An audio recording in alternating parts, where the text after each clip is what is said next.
অভিনন্দন অভিনন্দন অভিনন্দন বাংলাদেশ ফুটবল টিমকে জানাই অভিনন্দন। দীর্ঘ বহু বছর পর বাংলাদেশ ইন্ডিয়াকে 1-0 গোলে হারিয়েছে। সকল ক্রেডিট বাংলাদেশের ফুটবল টিমকে দিলাম।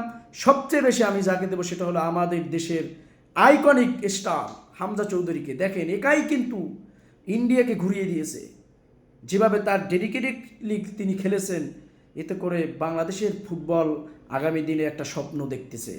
আমরা স্বপ্ন দেখতেছি যে বাংলাদেশ একটা সময় বিশ্বকাপ খেলবে, সেই দ্বার প্রান্তে আমরা আছি। আর সেদিকে নিয়ে নেওয়ার জন্য হামজা চৌধুরীর মতো খেলোয়াড়রাই আমাদের দেশের প্রয়োজন। সিন্ডিকেট ভাঙুন, বাংলাদেশ ফুটবলকে এগিয়ে নিয়ে যান। আরও যারা যারা এরকম কোয়ালিটিফুল প্রবাসী আমাদের দেশে আসতে চায় তাদেরকে নিয়ে আসুন।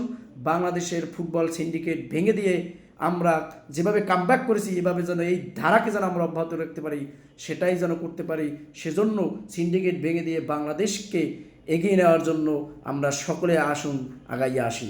সকলকেই ধন্যবাদ। বিশেষ করে বাংলাদেশের সকল প্লেয়ারকে সাধুবাদ, মোবারকবাদ, শুভেচ্ছা জানাই।